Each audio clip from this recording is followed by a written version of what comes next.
we stopped at this particular verse, which was the sublime and glorious reality, which we call God, is to be sought first and foremost in the human heart. You have read this?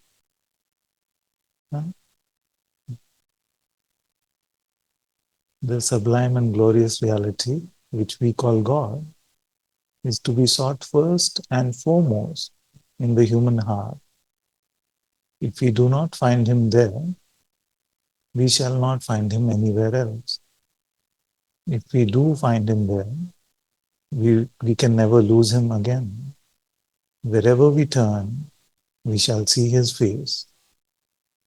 Meister Eckhart. I remember reading this one.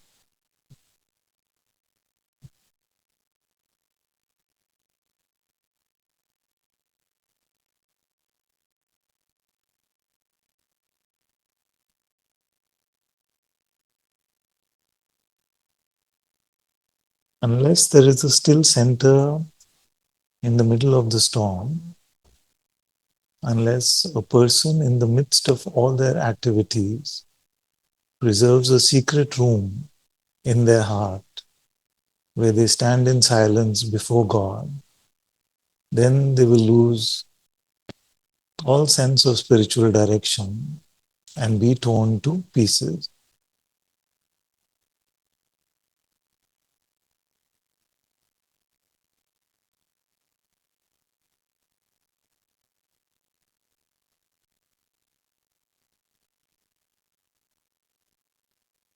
So even while the body seems to be involved in the activities of the phenomenal world in this realm of Maya, you must preserve a holy center which is secret not because you're trying to hide it from anyone. It is secret because it is beyond the realm of space and time.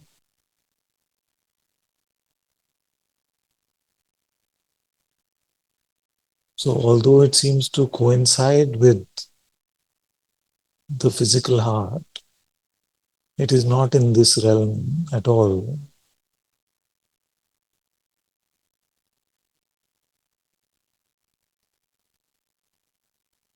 And unless our priority is to be there first,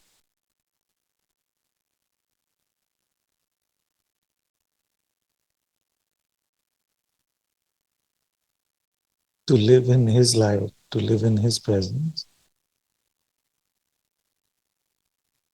then the sage is telling us that our lives will be torn apart, torn to pieces, he said, but fragmented. It's a simpler way to look at it.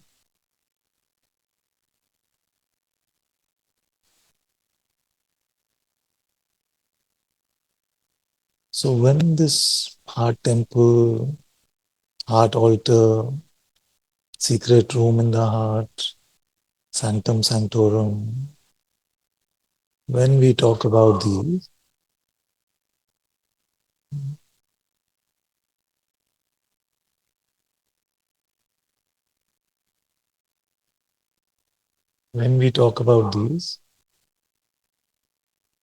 are we getting a sense of what is being spoken about?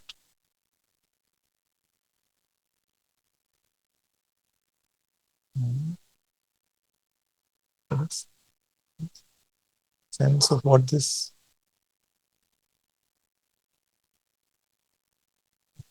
we. I didn't get whether that was a yes or no.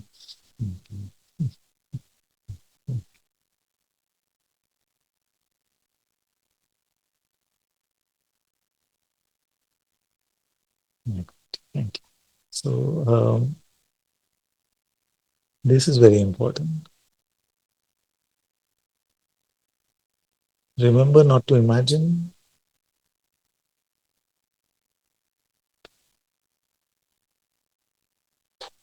Remember not to visualize.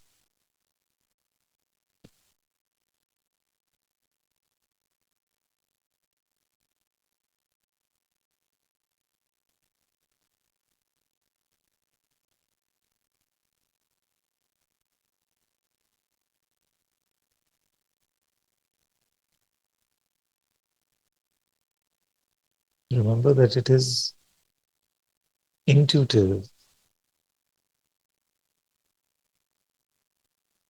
It is felt in the heart. It is seen through the eyes of the heart itself.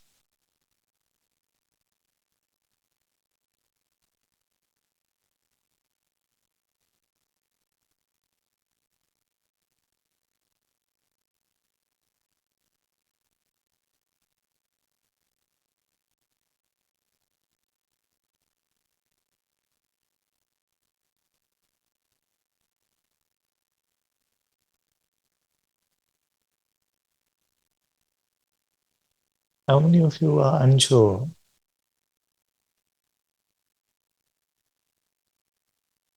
Unsure one. How many of you are clear that you don't know what is going on? Okay. So would I ask this question? But one of you said that you know that this heart temple. Did you change your answer after I said don't visualize or imagine?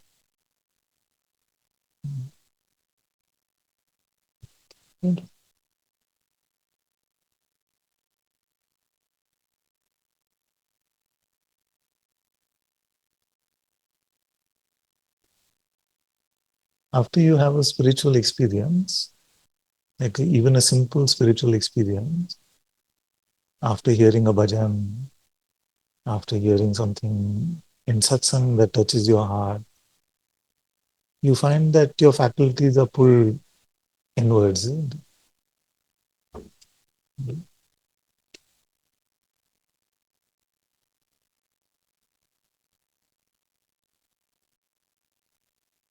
So that turning inwards, facing the light, the invisible light, the unperceivable light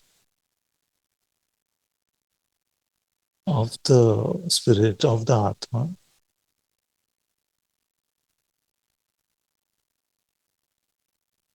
that itself is to stand at the gate of heaven itself,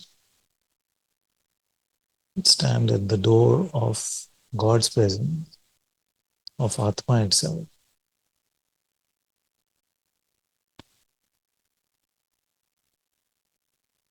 Now, whether you can say that I recognize deeply, intuitively this presence,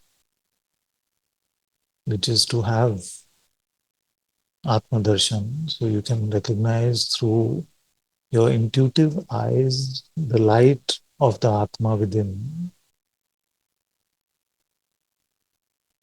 Or you say that I don't seem to find anything there except that it is holy, extraordinarily holy, no, which means that it is not of this world. Because if it was of this world and it was just nothingness, like a dark, empty room, then I would not feel this peace, I would not feel this joy, I would not feel this contentment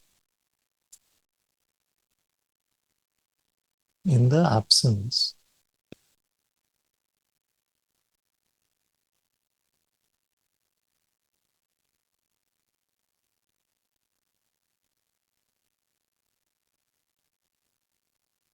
So even if you cannot testify or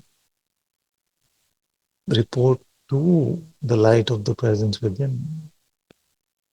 You're already in the discipleship,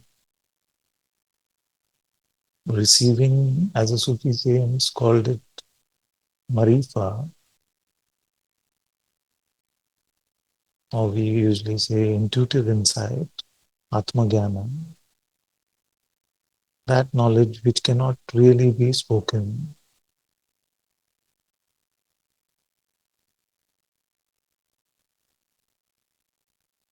that which is beyond words, that which cannot be written.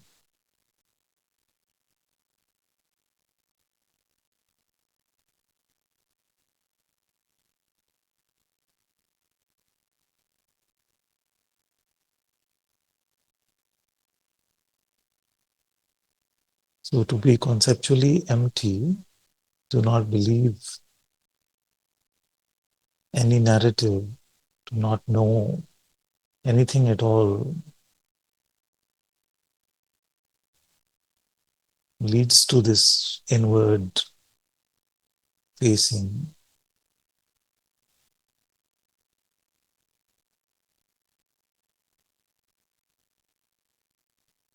allowing all appearances to come and go.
Some cultures, this is called contemplation.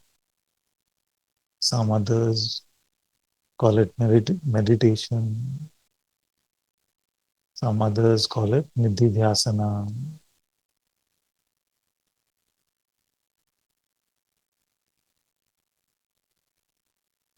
But we find ourselves inward facing in a posture of love, humility, patience.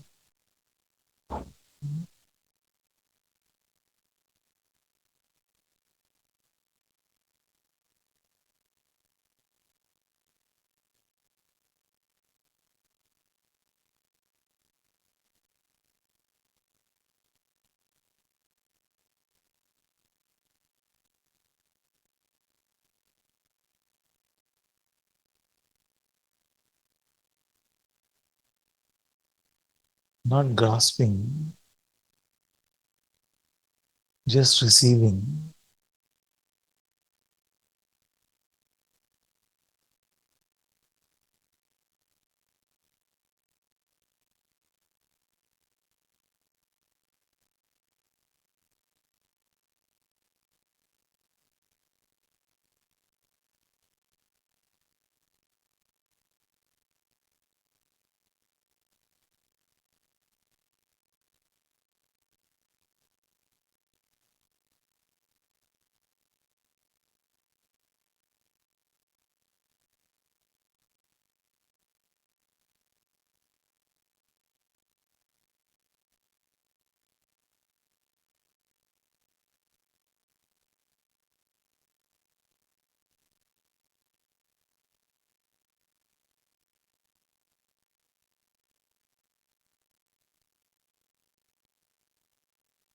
just sunbathing in the light of the Atma.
The great sage Theophan the Recluse said, the principal thing, the principal thing is to stand with the mind in the heart before God.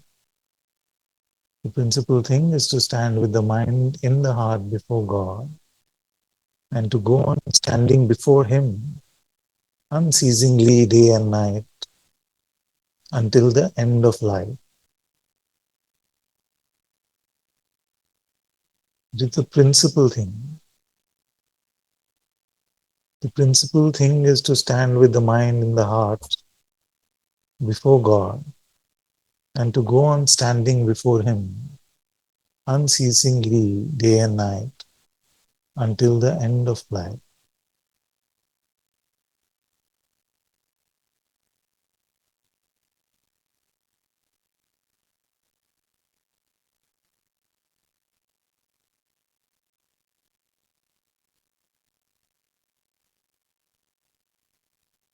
This is all that we are being taught or instructed to. Actually, not even instructed, but inspired to. Because to share instruction about this is very difficult, impossible. Something just has to catch fire by itself in the grace of God, in the holy transmission that happens in Satsang. Something very deep within us gets a sense of what is being shared, what we are being guided to.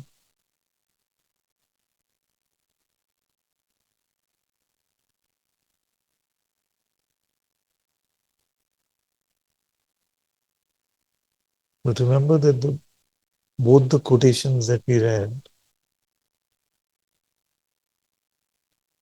talked about this being the main thing.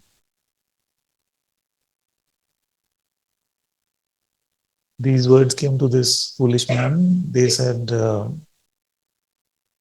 as I enter your gate, a sweet fragrance, a holy vibration, draw me in to my nothingness.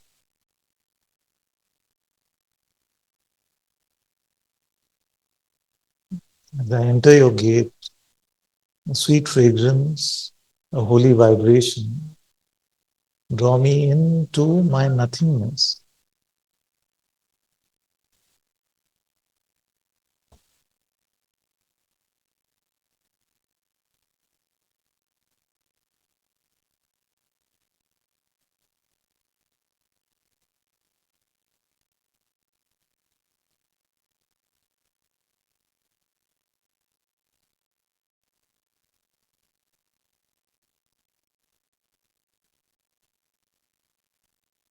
so full of reverence and awe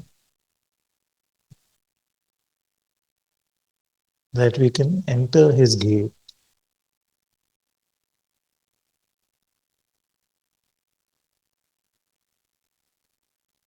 that we don't have to go anywhere with our feet.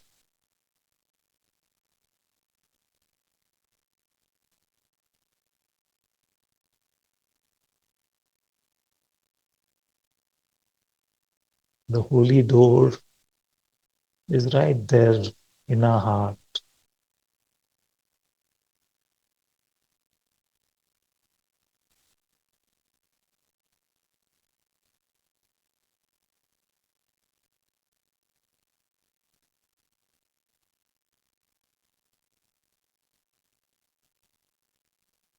The only thing to do is to wait lovingly, humbly, patiently at his door.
Richard Rohr said, when we are nothing, we are in a fine position to receive everything from God.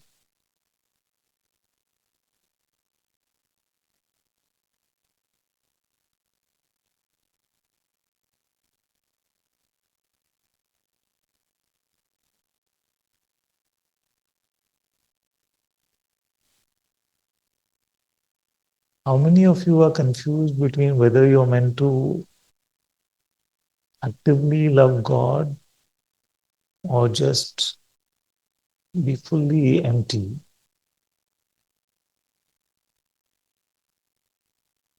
Nobody?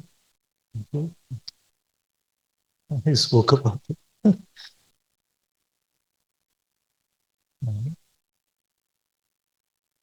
So that empty silence is also love. Don't allow your mind to create duality.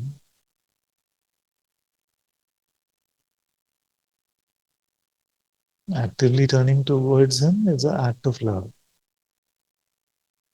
Offering yourself up to be loved by Him is also an act of love.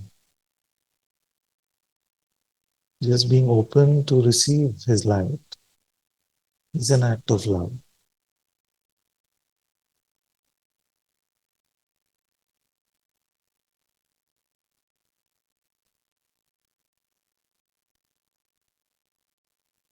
There is no distinction.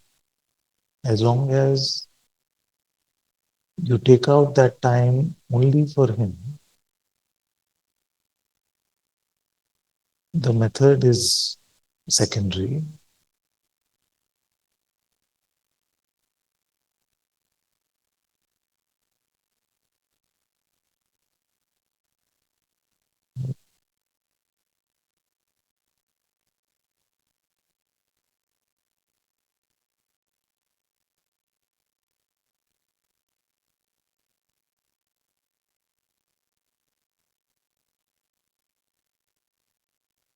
Open and empty makes me loving.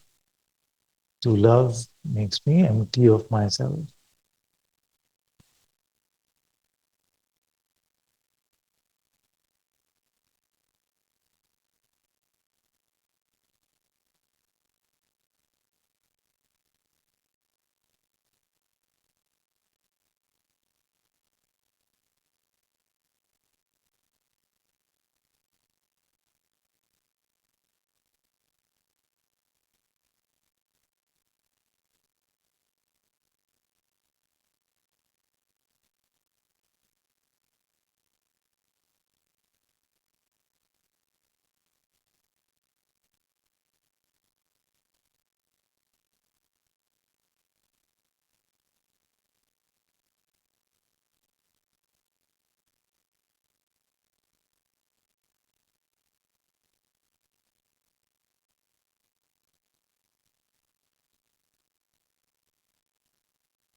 One leads to another, but we cannot say which one leads to which.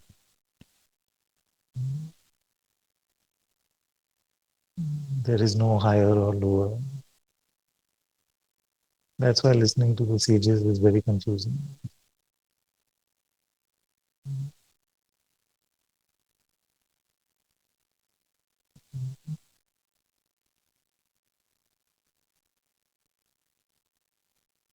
Please share what you wrote in the chat.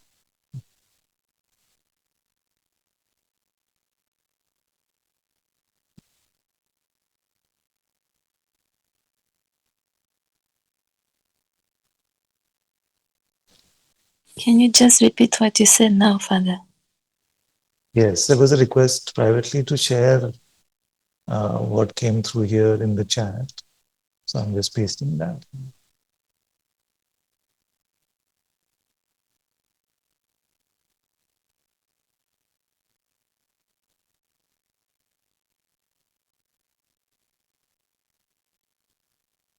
What is your favorite term for this transmission of the luminous, unperceivable light?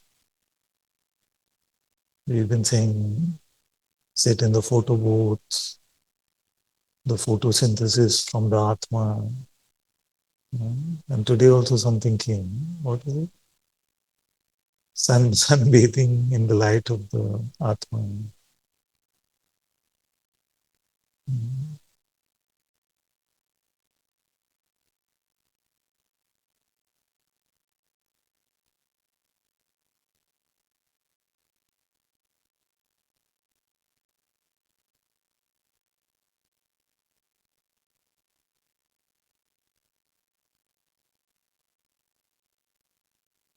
So Father R.R. said, Richard Rohr, he said, when we are nothing, we are in a fine position to receive everything from God.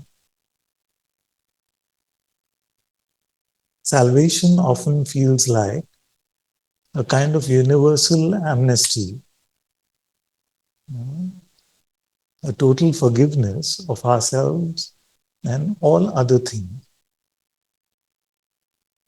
This is also from Richard Rohr. Salvation often feels like a kind of universal amnesty, a total forgiveness of ourselves and all other things. Now you may feel like, what is the relation? What is the connection? Can you sense the connection of this? Unless we forgive everything, everyone, including ourselves, can we be empty? One child wrote to me today saying that, Ananta, isn't it much easier to just be in the now than doing any practice, japa, inquiry? Wouldn't it be much easier to just be in the now? What is your experience with this? You notice that at least after the power of now came out, all spiritual seekers know that we are meant to be in the now. That in the power of the now, all problems go away. We don't struggle. Doership seems very light, if at all. But then everybody knows this. How many of you met who are able to live in the power of now without without an anchor which anchors them to this now?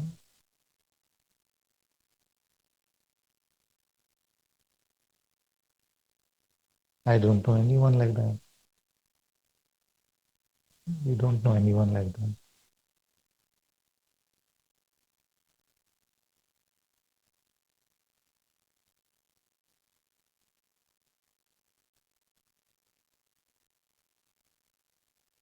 So, a godless spirituality, I'm not at all saying about Eckhart Tolle, but I'm saying that in general, a godless spirituality doesn't work.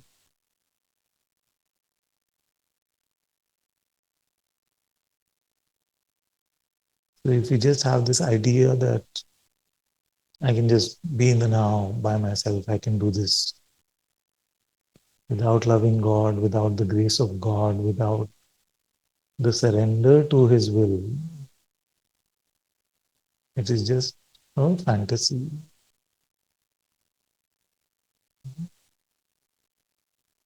Spirituality is about the Spirit of God.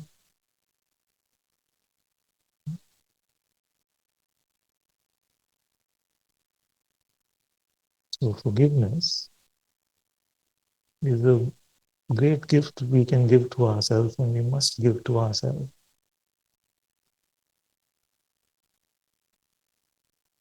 Very practically speaking, you try to sit empty for God, and if your grievances start popping up in your head, you won't go very far in your prayer. That's why it's important. That's why it's important to. What is it that Jesus said? I don't know if it's a quote from the Bible, but we saw it in Chosen.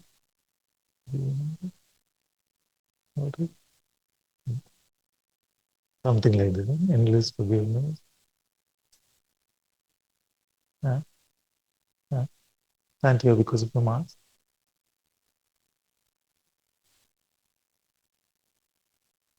So there was a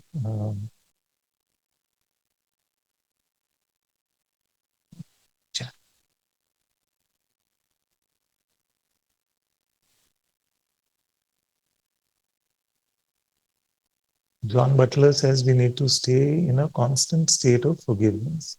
I think he uses it like open and empty. The mind uses uh, resentment, grievances as a distraction tool, as a separation tool to make a me and the other.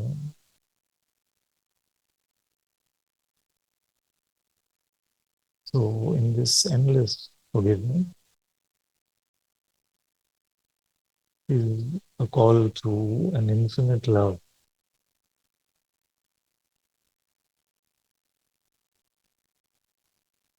It is said in A Course in Miracles that love holds no grievances.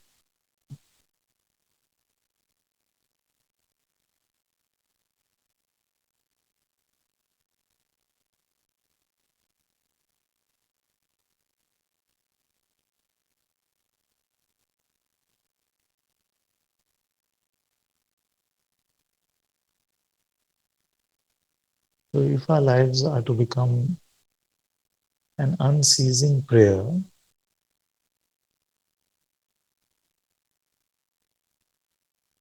we must gift ourselves, even though it may seem like difficult work, we must gift ourselves the gift of infinite, endless forgiveness.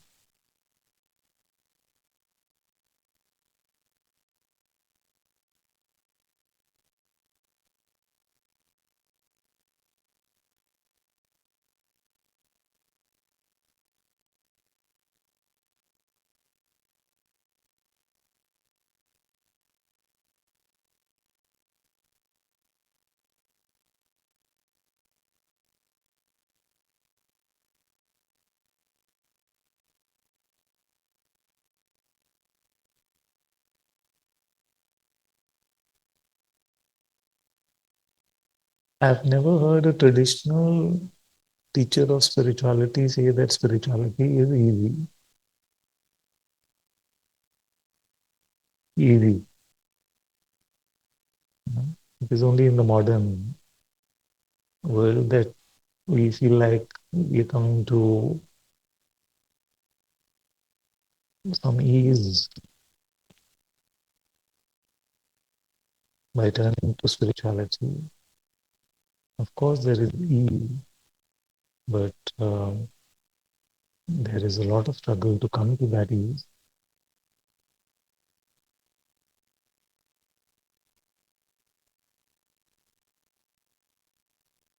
So Adrian reminded me of the quote that endless forgiveness without limit.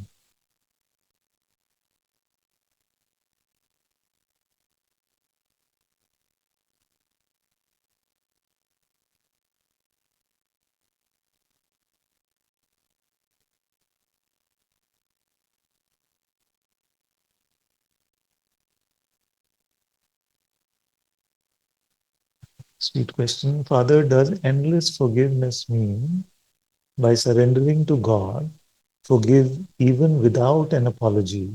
Yes, forgive especially without an apology.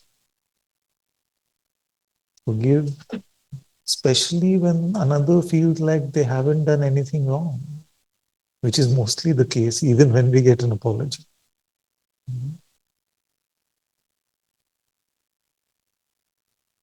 So our forgiveness must be independent of their posture. Their apology is good for their journey, inner journey. Our forgiveness, independent of apology, is good for us. And anything that is good for one is good for everyone.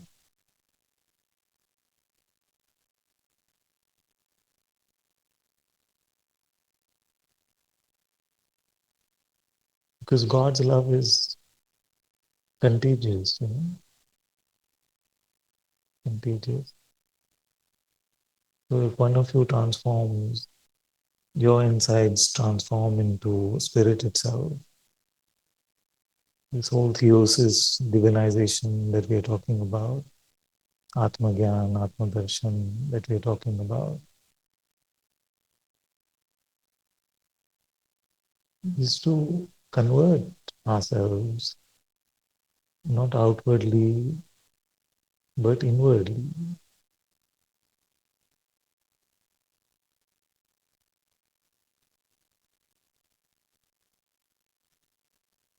Whether it is through divine union or recognition of oneness. These are just outer ways of explaining that which is unexplainable.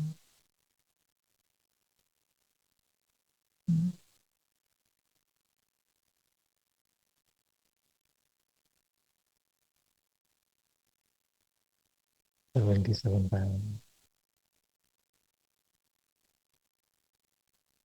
It's a gift to ourselves. Again, that.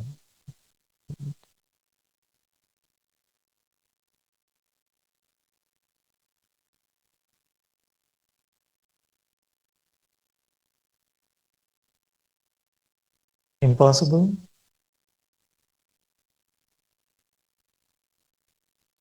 Anyone feels it's impossible? It's difficult, but not impossible. The sages, the Lord Himself, could not have given us an instruction which nobody can follow.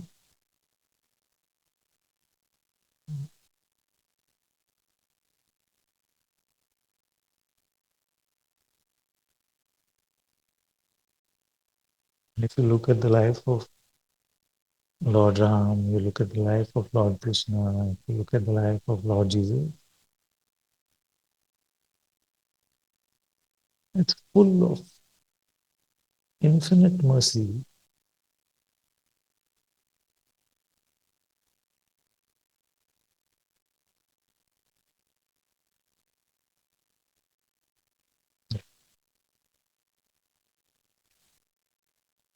It's easier to forgive those who don't know better. It's harder to forgive those who you feel should know better. Yeah, it's hard.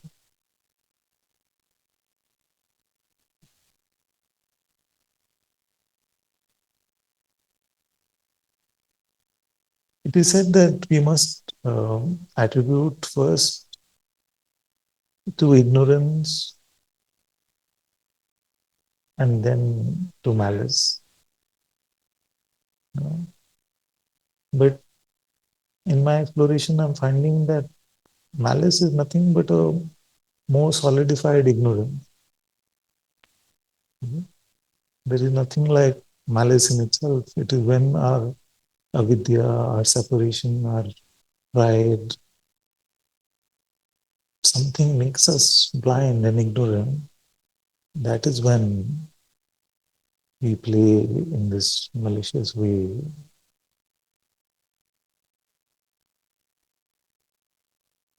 So if you look at it through this lens of just a deeper in ignorance,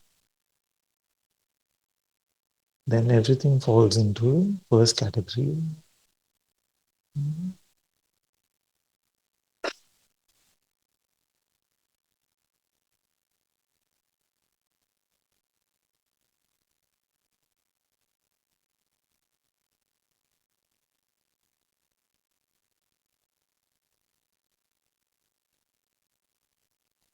Nobody wakes up thinking, let me do something wrong today. Ah, does anybody wake up? Today is wrong day. Let me do wrong thing. No? It is only that something blinds us to confuse right and wrong, confuse God's will and a lack of love.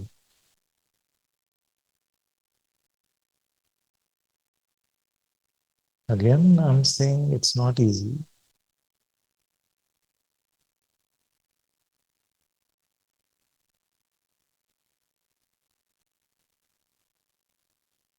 And that's why also I said that nobody ever said it was easy, actually.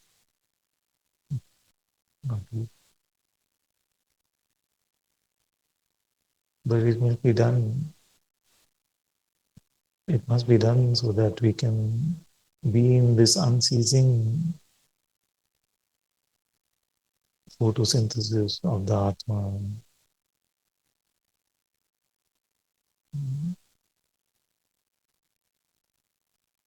Am I too much of a nerd to use this photosynthesis?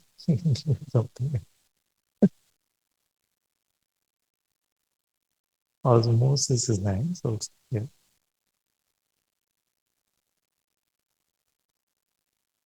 Shower of grace is much more spiritual and beautiful. Yeah.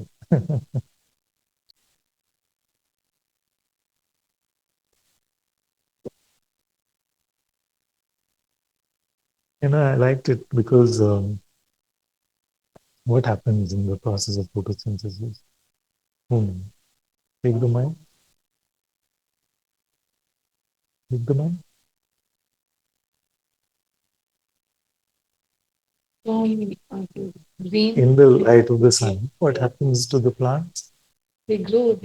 They get the energy of the sun and then they and then it's that transformation of the sun's energy into growth or into things, it's called growth. Mhm.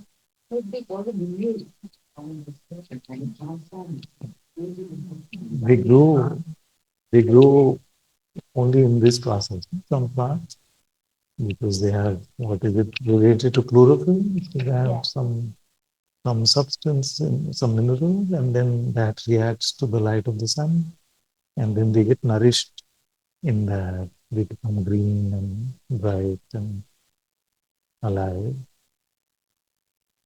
So, in the light of the Atma within, in the dazzling luminosity from the Atma within, that is the transformation that happens to us on the inside. So that is why contemplation, meditation, nididhyasana, whatever term we use, this is important. Inward facing, empty for God.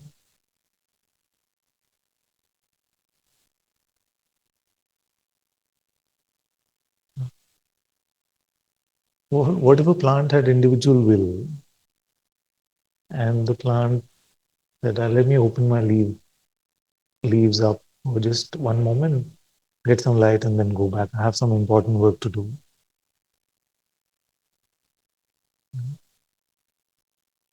Mostly, it is not enough. That is why both our consent and our time are important. A continuous consent,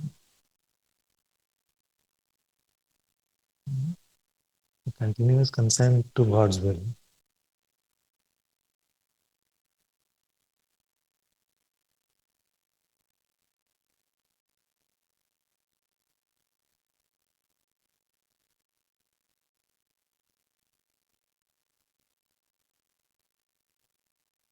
Only in this continuous consent to God's will our lives go from project mistake to project mistake.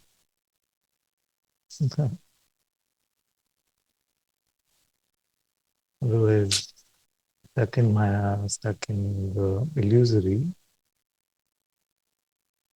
our lives will just be a mistake.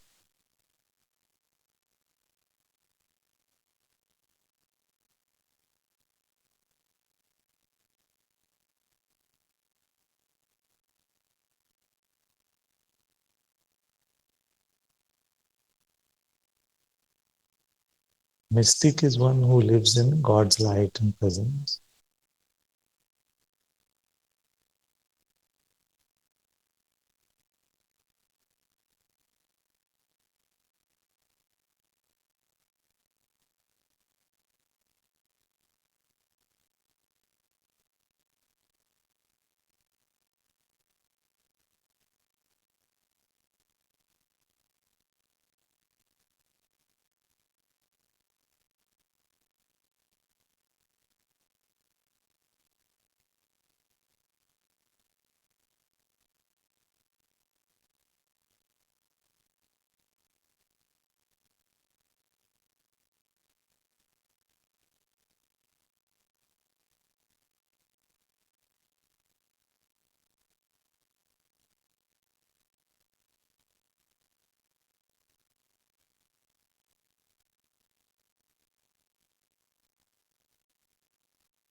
So the next one is that the Spirit of God comes only when our hearts are open.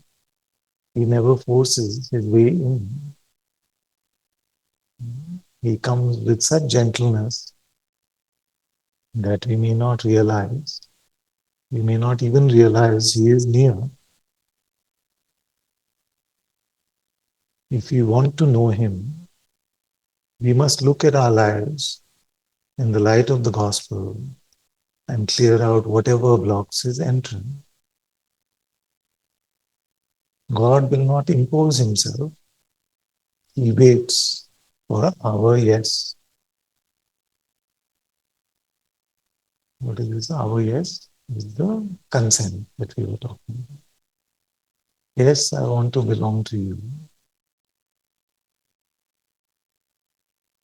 Yes, I belong to you alone.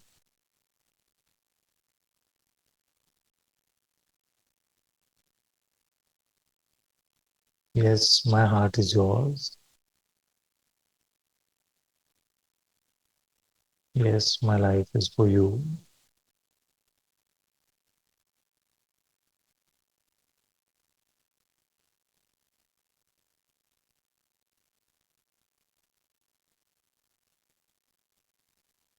Yes, my relationships are none of my business.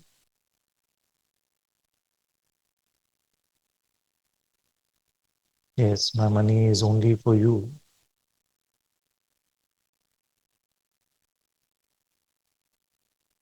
Yes, this body is designed only to bow down to you.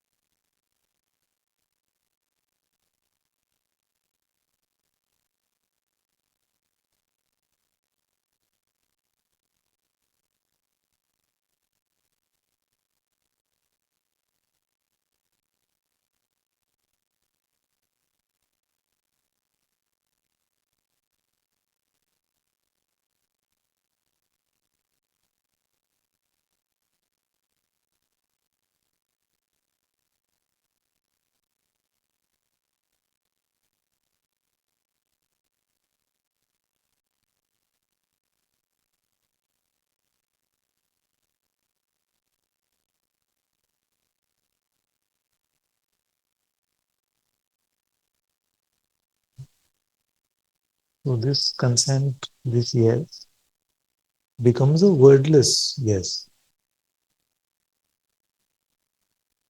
Isn't it? Like a wordless openness.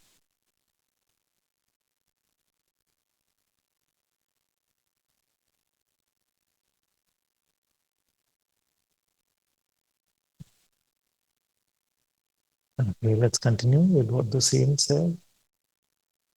The saint said, this shows how deeply he humbles himself before us. Because he said God will not impose himself, he waits for our yes.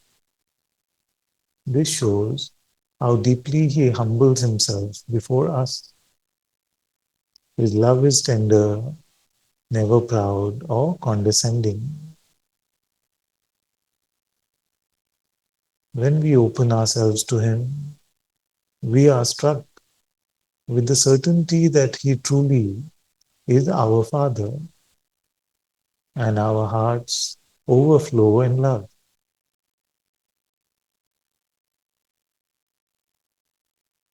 It's a long passage, but very beautiful.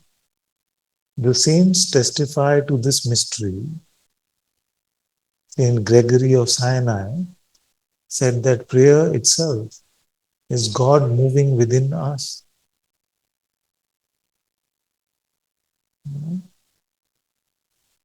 Isn't that a staggering line?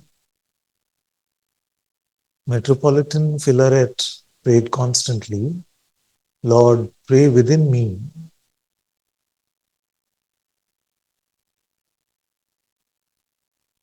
Often in Satsang, we have shared that the Atma loves to pray, and Atma is God Himself.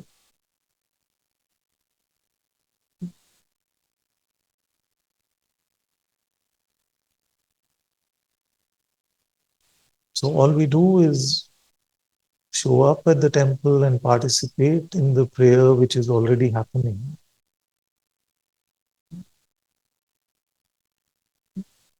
Now, this participation usually requires us to develop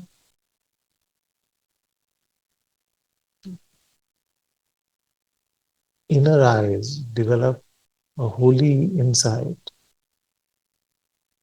and that comes just by waiting patiently at the door.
So, can we really meet this God praise in our hearts?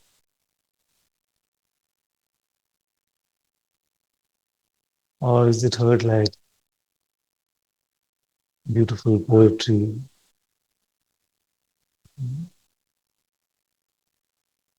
So let's start by taking it as literally as possible.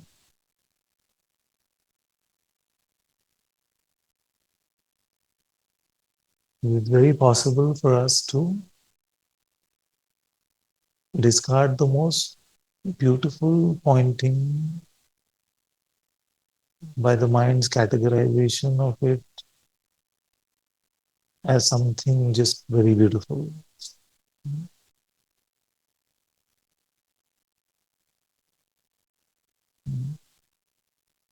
The sages are telling us that God is praying in our hearts.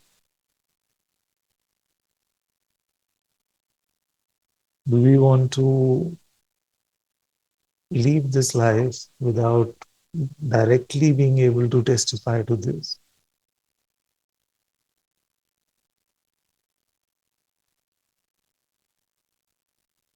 Because we think we have other important things to do. Then meeting God Himself praying in our heart, what can be more important?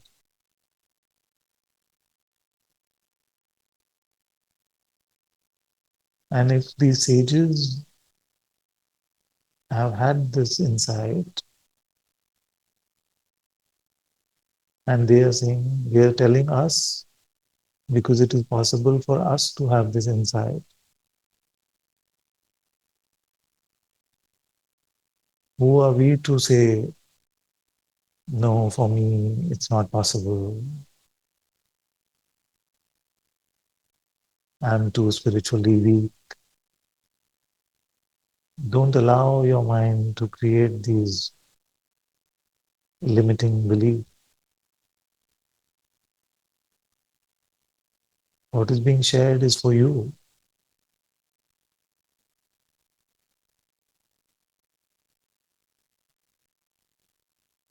Also, don't allow your pride to say, yes, I know this.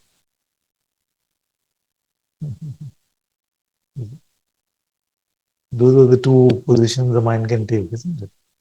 No, no, it's too difficult for me. I'm too far from this. Or because not grasping it can seem frustrating to the mind. So the mind will say, yeah, yeah, it's true. So in that way also we discard the beauty of the pointer, the ability that it has to take us within and meet the truth of this in a holy meeting which is beyond our comprehension.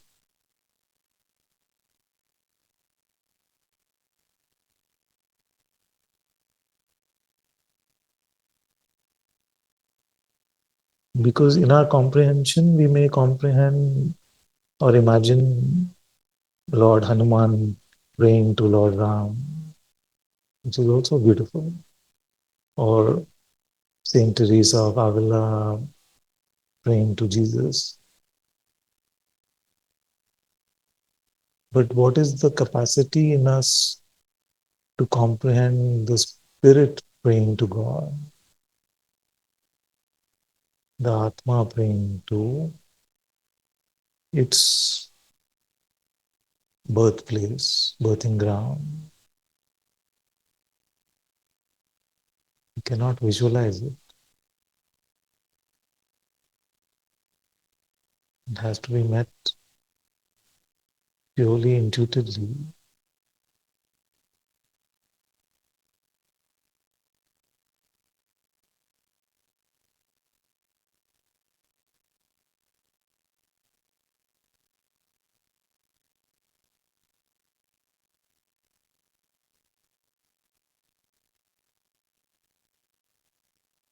God prays in my heart. This statement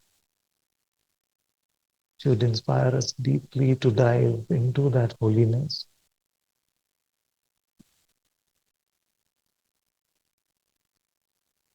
where this Atma Darshan is possible.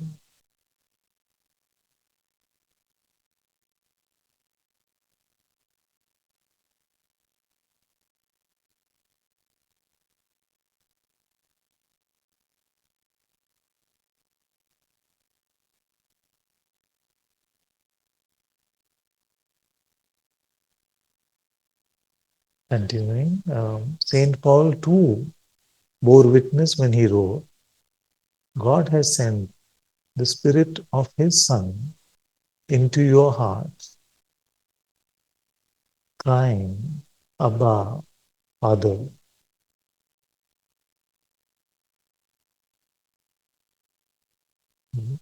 Remember what Sri Ramakrishna wrote?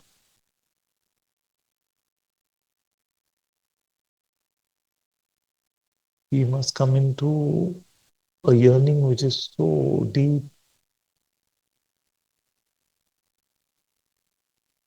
which is so restless, like a fish out of water, waiting for the mother to pick us up.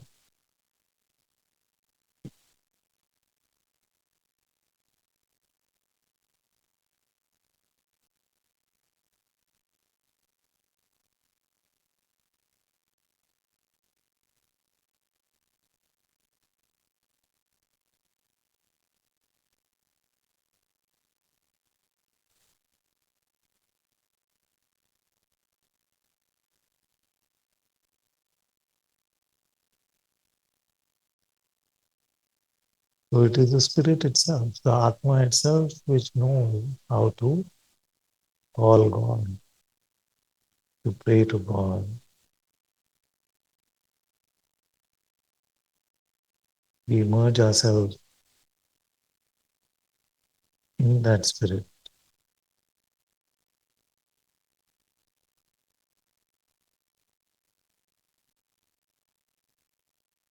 We consent to participating in the holy life of the spirit itself.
This quote, when we are caught up in this vision of love, we long to live always in God's presence. This fervent faith and reaching towards Him keeps us strong against the weight of a world that has forgotten how to pray.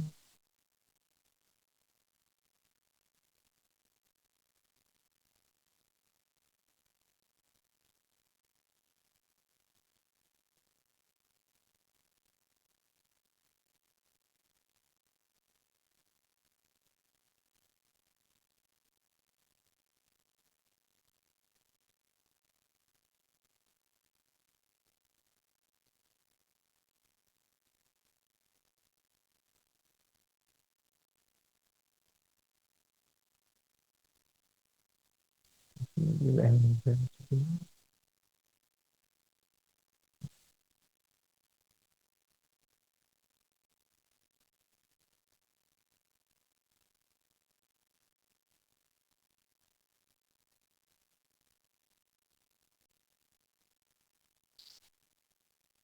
I love the analogy of alchemy, turning base metals into gold, grace transforming our garbage into spirit, the alchemy of Atma, the alchemy of love, the alchemy of grace.